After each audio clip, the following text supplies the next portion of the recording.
Hello and welcome to Scoping Out Tools, and today I'm going to be talking about dogs. Not these dogs though, I'm going to be talking about these dogs. This is a bench dog that most people are dealing with these days. More modern, more ordered, so you cut a hole in that size, you slot it in, and it acts as a stop. I bought a load of these off Temu. I've used it on a small board, but I haven't used it on my main workbench because I'm still quite precious about it that I don't want to slot this in. So I decided to go more vintage, and these are were the original bench dogs because they have the teeth. The teeth meaning that they bite into the wood, bite in dog, and so obviously sharks, big teeth, dogs as well. They're called sea dogs. Anyway, so these 2 points I'm going to hammer into the workbench, and that's going to then support the wood here as I go through. Looking at it, it's actually a relatively simple design. I don't think if I actually had a forge, I'd be tempted to try and make one of these myself. So all you would do is you'd have a straight bar, and then you would then taper it down, get it down to a point, and then at the final bit, you can then probably just get the anvil and hammer it down to the size that you want or the angle that you want. Anyway, I am going to take these over to the bench and I am going to hammer them in and see them in action. So probably when I first said to you about I don't want to put holes in the workbench, you probably thought that it was going to be something immaculate. You can still see I've actually got scratch marks. I've got some wet marks before I actually realised that I should be putting a varnish on it. And I've got the square holes which I've already put this in there already. So I'm just lining it up again. You can see that if I push it in, it's hand tight. But what I'm just going to do is I'm just going to give this a tap, and I can't move that out there. That's stuck. So that's now pushed to here. And do I want to put another one here to secure it? Probably. So let's just get another.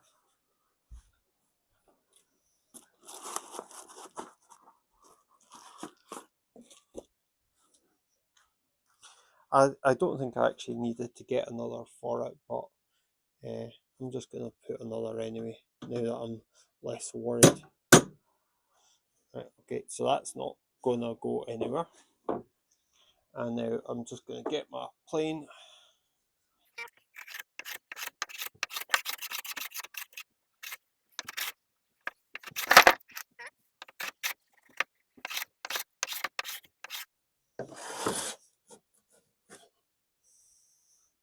Yeah, see, I could do with repolishing my plane, but for the purposes of this, that was pretty good.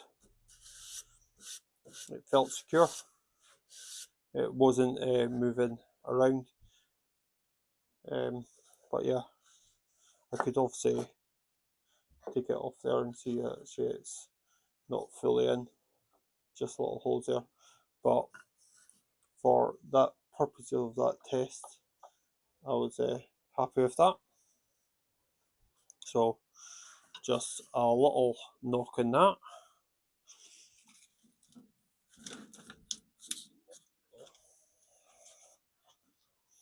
Taking it out, I just go that and pop that out there.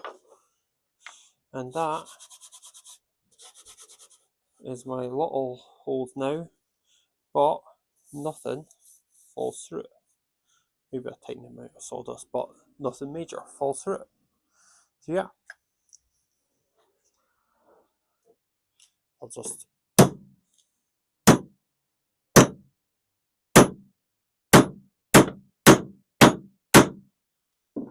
and you can see that's now secure in it. And then taking it out, just a little bit of movement is enough to get that back.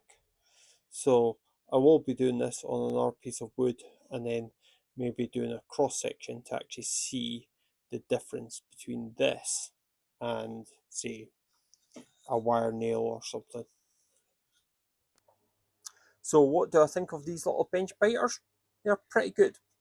Bites into the bench very well, leaves little square holes, but nothing like a big hole that I've made with my a 19mm drill, which I think is the size of those bench dogs. I'm not getting rid of those. I'll probably keep them for something else. But for my actual bench itself, I'm more likely to do old cell tools making marks into it rather than newer tools making marks on it. I think that's my thinking just now. Anyway, if you're interested in the vintage finds, then I've got some videos on that.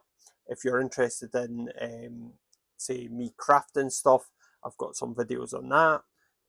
If you're interested in me doing the science stuff, which I am going to pop these under the microscope to have a look at.